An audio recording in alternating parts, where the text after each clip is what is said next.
India में 19,500 से भी ज्यादा भाषाएं बोली जाती है। और सोचो, देश के हजारों बोलियों में कुछ सिर्फ अपने शहर तक सीमित रह जाती है, लेकिन कुछ ऐसे जेम्स भी होते हैं जो इंडिया की सरहद पार करके पूरी दुनिया में गूंज उठती हैं।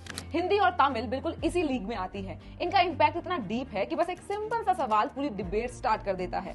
डेली जो जुबान हम बोलते हैं, लिखते हैं, सुनते हैं, उसके पीछे कहीं ज्यादा लंबे सालों का इतिहास छुपा होता है। जब कंपैरिजन हिंदी वर्सेस तमिल का हो तो क्यूरियोसिटी ऑटोमेटिकली हाई हो जाती है। सबसे पहले किसने आवाज उठाई? ज्यादातर लोग सोचते हैं हिंदी तो सबसे ज्यादा बोली जाती है, तो शायद वही ओल्डेस्ट होगी। पर क्या ये सिर्फ एक अजम्पशन है या फिर रियलिटी? देखो, हिंदी का जन्म हुआ है संस्कृत से, जो कि नॉर्थ से वेस्ट में डेली मर्रा की लैंग्वेज में यूज होती है। दूसरी तरफ है तमिल, जिसकी रूट्स हजारों साल पहले से संगम युग तक जाती हैं। और इस वीडियो में हम दोनों लैंग्वेजेस की टाइमलाइन को अनरोल करेंगे, उनके जन्म से लेकर आज तक भी जितने बदलाव हुए हैं उनको एक्सप्लोर करेंगे, साथ ही कुछ बड़े सवाल भी एक्सप्लोर करेंगे।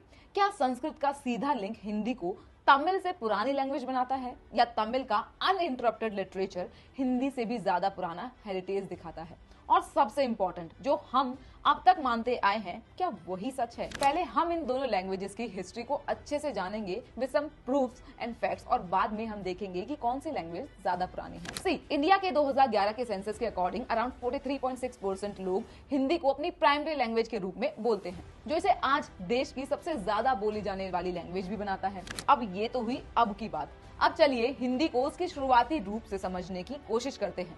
कैसे ये लैंग्वेज बनी, बदली और विकसित होती गई समय के साथ। जैसे हर भाषा की एक कहानी होती है, वैसे ही हिंदी की भी एक कहानी है। सब कुछ शुरू होता है संस्कृत से। संस्कृत एक रिलीजियस और हाईली स्ट्रक्चर्ड भाषा है। हम सबको पता है कि संस्कृत से ही सारे वेदास लिखे गए हैं, इसलिए संस्कृत को लैंग्वेज ऑफ वेदास भी कहा जाता है। लेकिन संस्कृत आम लोगों के लिए बोलने में थोड़ी कठिन थी।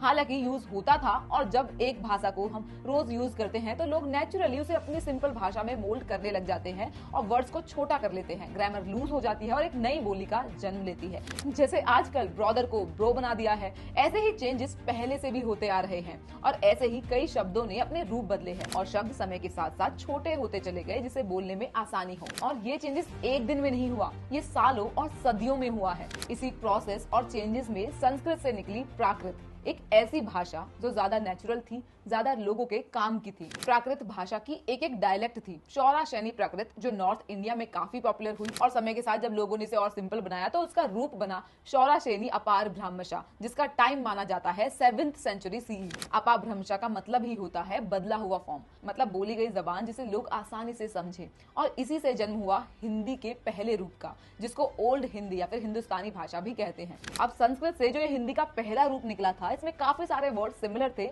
बस उन्हें थोड़ा छोटा कर दिया गया था। जैसे कि संस्कृत का वर्ड हस्त प्रकृत में हता बना, अपा ब्रह्मशा में हथा, और आज के हिंदी में हाथ। ये हुआ था लगभग 1000 साल पहले, यानी हिंदी लगभग 1000 से 1200 साल पुरानी है। भले ही वो हिंदवी, रेखता या फिर हिंदुस्तानी के नाम से जानी जाती थी, लेकिन ये सभी हिंदी के ही अर्ली फॉर्म्स थे। और इस टाइम पर कविताएं और लोकगीत भी इन्हीं रूप में लिखे जाते थे, जैसे आमिर खुसराव के दोहे, प्रेम गीत। यही पुरानी हिंदी करीब 10th सेंचुरी सीई में इंडिया में काफी पॉपुलर हो गई थी और लोग आम भाषा में भी यूज करने लगे थे। फिर आया 13th सेंचुरी का दौर, जब दिल्ली सल्तनत बना, तो उसके रूलर्स मेनली टर्क्स और अफगान्स थे, जो भारत के बाहर से आए थे। ये लोग अपने साथ अपनी भाषाएं भी लाए, जैसे पर्शियन, टर्किश, और कुछ लोग अरेबिक भी यूज करते थे। जब रूलर्स ने लोकल भाषा समझना और बोलने की कोशिश की, तो उन्होंने अपने शब्दों को भी उसमें मिलाना स्टार्ट कर दिया। इसकी वजह से ओल्ड हिंदी पर काफी इन्फ्लुएंस पड़ा, जिससे ओल्ड हिंदी में ये फॉरेन वर्ड्स ऐड हुए और उसमें चेंजेस होकर वो बन गई मॉडर्न लैंग्वेज, जिसे ज्यादातर आजकल हम यूज करते हैं। एक भाषा जो सदियों तक इवॉल्व होती रही और आज भी करोड़ों लोग उसका यूज करते हैं, उनका हिस्सा बनती है, और आज वर्ल्ड की चौथी सबसे ज्यादा बोली जाने वाली लैंग्वेज बन चुकी है। ये था हिंदी का जन्म और उसका विकास। और देखा जाए तो हिंदी 1000 साल से भी ज्यादा पुरानी है। लेकिन क्या हिंदी ही भारत की सबसे पुरानी भाषा है? अब चलिए जानते हैं तमिल के इतिहास के बारे में और देखते हैं कि तमिल लैंग्वेज कितनी पुरानी है। तमिल एक द्रविडियन लैंग्वेज है जो साउथ इंडिया की ही भाषाओं का बेस है। जैसे मलयालम, कन्नड़ा, तेलुगु और तुलु। और तमिल सिर्फ एक भाषा नहीं थी, एक पूरी सिविलाइजेशन का हिस्सा थी। द्रविडियन कल्चर, जो इंडस वैली सिविलाइजेशन के समय से भी जुड़ा माना जाता है, उसका एक मेजर भाग तमिल था। तमिल का जो लिटरेचर है वो काफी पावरफुल रहा है। और अगर हम टाइम में 2000 साल तक पहले पीछे जाएं तो एक पीरियड था जिसे हम कहते हैं संगम पीरियड। इस टाइम पर तमिल में 2300 से भी ज्यादा पोएम्स लिखी गई थी, जिसमें उस समय के लोगों का लाइफस्टाइल, उनकी सोच, कल्चर, बिलीव्स के बारे में लिखा गया था। सोचो इतनी पुरानी लैंग्वेज आज भी बोली जा रही है और उसका लिटरेचर आज भी लोगों को इंस्पायर करता है। तमिल उस समय एक फुल्ली डेवलप्ड लैंग्वेज थी जिसमें पोएट्री, फिलोसफी और पॉलिटिक्स जैसे सीरियस टॉपिक्स पर लिखा जाता था। उसके बाद आया मिडिल तमिल का फेज जो 700 से 1600 सीई के बीच में था, मतलब लगभग 1325 साल पहले शुरू हुआ था। इस पीरियड में तमिल लैंग्वेज में कुछ नए ग्रामेटिकल चेंजेस आए और लैंग्वेज और भी ज्यादा मैच्योर हुई। फिर शुरू हुआ मॉडर्न तमिल का जर्नी जो 1600 सीई से बाद में डेवलप होने लगी, यानी आज से करीब 425 साल पहले। और इस दौरान तमिल ने कुछ फॉरेन लैंग्वेजेस का भी इन्फ्लुएंस लिया, जैसे पोर्तुगीज, इंग्लिश। और इंटरेस्टिंग बात यह है कि 1578 में तमिल पहली इंडियन लैंग्वेज बनी जिसमें एक प्रिंटेड बुक छपी गई थी जिसका नाम था थम्बेरन वनक्कम। और फिर वहां से तमिल और भी ज्यादा इवॉल्व होना स्टार्ट हो गई। लेकिन तमिल लैंग्वेज की ओरिजिन के टाइम को जानने के लिए बहुत सारे सर्वेज हुए और बहुत सारी खुदाई या फिर रिसर्च वगैरह भी की गई। तमिल के अर्ली एविडेंसेस हमें मिलते हैं तमिलनाडु के आर्कियोलॉजिकल साइट से। सबसे पहले बात करते हैं किजादे की। 2017 से 18 के बीच शिवांगा डिस्ट्रिक्ट में की गई खुदाइयों में 5820 ऑब्जेक्ट्स मिले। इनमें तमिल ब्राह्मी स्क्रिप्ट के एग्जांपल्स भी थे। एएमएस डेटिंग के बाद पता चला कि ये इंस्क्रिप्शंस करीब 2600 साल पुराने थे। और इससे पहले भी कुछ एविडेंस मिले हैं, जैसे कि अदिचनर तमिलनाडु के तुर्तकुंडी डिस्ट्रिक्ट में सिचुएटेड एक आर्कियोलॉजिकल साइट है। 2004 से 5 की जो रिसर्च थी, यहाँ पर मिट्टी के बर्तन में हमें स्केलेटन और अन्य आर्टिफैक्ट्स मिले थे। कुछ ऑब्जेक्ट्स पर तो तमिल ब्राह्मी स्क्रिप्ट के निशान भी पाए गए थे। और कार्बन डेटिंग से पता चला कि ये राइटिंग लगभग 905 BCE से 696 BCE के बीच के हैं, जो आज से करीब 2900 से 2700 साल पुराने हैं। अब इन रिसर्च से मिले प्रूफ्स ये बताते हैं कि तमिल भाषा का इतिहास बहुत ही पुराना था। इन सब के साथ ही लिटरेचर एक बहुत ही अच्छा आइडिया देता है कि किसी भी लैंग्वेज के बारे में। जैसे अगर तमिल लिटरेचर में देखें तो ये टेक्स्ट तमिल लिटरेचर और कल्चर का एक इंपॉर्टेंट पिलर है।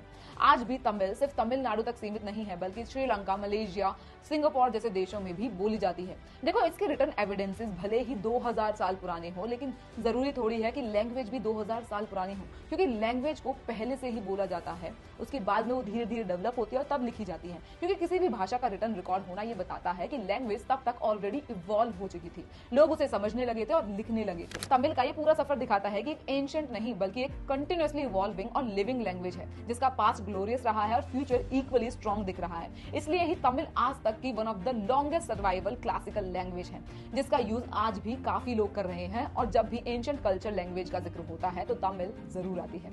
अब कंक्लूजन पर पहुंचने से पहले मैं आपको ये बता दूं कि ये लैंग्वेजेस लिखी बहुत बाद में गई होंगी, लेकिन ये लैंग्वेजेस को बोलना बहुत पहले से शुरू किया गया होगा, क्योंकि बाद में ही तो तभी उन्हें लोग लिखेंगे। तो अब जब हमें हिंदी और तमिल दोनों भाषाओं का सफर देखा, उनका ओरिजिन समझा, उनका डेवलपमेंट देखा, तो एक बात का तो पता चल चुका है कि नो डाउट तमिल हिंदी से पुरानी लैंग्वेज है, लेकिन दोनों ही लैंग्वेज अपने रीजन में काफी यूज की जाती है और दोनों ही लैंग्वेजेस काफी पॉपुलर भी हैं।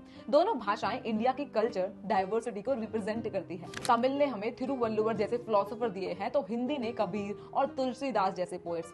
एक तरफ तमिल एक एंशिएंट और कंटिन्यूअसली लिविंग लैंग्वेज है, तो दूसरी तरफ हिंदी ने एक पैन इंडिया कम्युनिकेशन रोल निभाया है, और इसलिए कंपैरिजन से ज्यादा ये दोनों एक दूसरे को कॉम्प्लीमेंट करती हैं। आखिर दोनों ही मॉडर्न लैंग्वेजेस इंडिया की है और इन लैंग्वेजेस पर हमें गर्व होना चाहिए। ये दोनों बहुत ही अच्छी क्लासिकल लैंग्वेजेस है। हर किसी को अपनी भाषा से प्यार होता है, लेकिन एक बात जरूर याद रखनी चाहिए कि किसी पॉलिटिशियंस की बातों में आकर किसी भी दूसरे लैंग्वेज या उस लैंग्वेज को बोलने वाले लोगों को हेट नहीं करना चाहिए। At the end we are not north और south Indians, we are Indians only. और आज की वीडियो में सिर्फ इतना ही। मैं आपको मिलूंगी जल्द ही एक और वीडियो के साथ। सो इसी के साथ आज की वीडियो में सिर्फ इतना ही। अपने थॉट्स मुझे कमेंट्स में जरूर बताना। मैं आपको मिलूंगी जल्द ही एक और वीडियो के साथ।